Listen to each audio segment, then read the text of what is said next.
before in different contexts. The words of a president matter, no matter how good or bad that president is. At their best, the words of a president can inspire. At their worst, they can incite. Therefore, I call on President Trump to go on national television now to fulfill his oath and defend the Constitution and demand an end to this siege, to storm the Capitol, to smash windows, to occupy offices, the floor of the United States Senate, rummaging through desks, on the Capitol, on the House of Representatives, threatening the safety of duly elected officials. It's not protest, it's insurrection. The world's watching. Like so many other Americans, I am genuinely shocked and saddened that our nation, so long the beacon of light and hope for democracy, has come to such a dark moment. Through war and strife, America's endured much. And we will endure here, and we will prevail again, and will prevail now.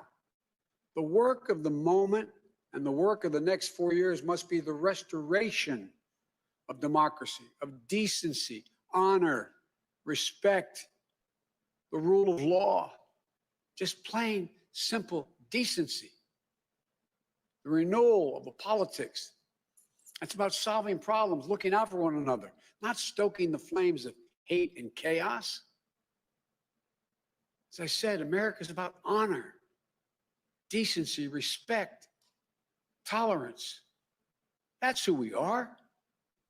That's who we've always been. The certification of the Electoral College vote is supposed to be a sacred ritual, which we affirm. The purpose is to affirm the majesty of American democracy. But today's reminder, a painful one, that democracy is fragile, and to preserve it requires people of goodwill, leaders with the courage to stand up, who are devoted not to the pursuit of power, or the personal interest pursuits of their own selfish interest at any cost, but of the common good. Think what our children watching television is thinking. Think what the rest of the world is looking at. For nearly 2.5 centuries, we, the people, in search of a more perfect union, have kept our eyes on that common good. America is so much better than what we've seen today. Watching the scenes from the Capitol, I was reminded, as I prepared other speeches in the past, I was reminded of the words of Abraham Lincoln in his annual message to Congress, whose work has today been interrupted by chaos. Here's what Lincoln said. He said, "We shall nobly save or merely lose the last best hope on earth." Went on to say, "The way is plain, peaceful, generous, just. A way which, if followed, the world will forever applaud and God must forever bless." The way is plain here too. That's who we are. It's the way of democracy, of respect, of decency, of honor, and commitment as patriots to this nation.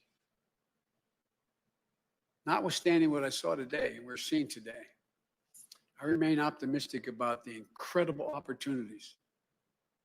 There has never been anything we can't do when we do it together. And this god-awful display today is bringing home to every Republican and Democrat and Independent in the nation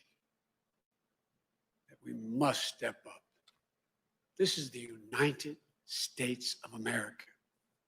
There's never, ever, ever, ever, ever been a thing we've tried to do that we've done it together. We've not been able to do it. So, President Trump, step up. May God bless America.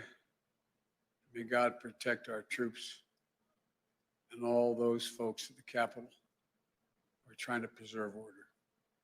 Thank you, and I'm sorry to have kept you waiting.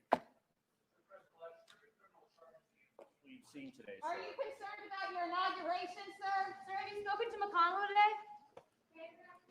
Are you concerned about your inauguration, sir? Are you concerned about violence? I am not concerned about my safety, security, or the inauguration. I am not concerned. The American people are going to stand up. Stand up now. Enough is enough is enough.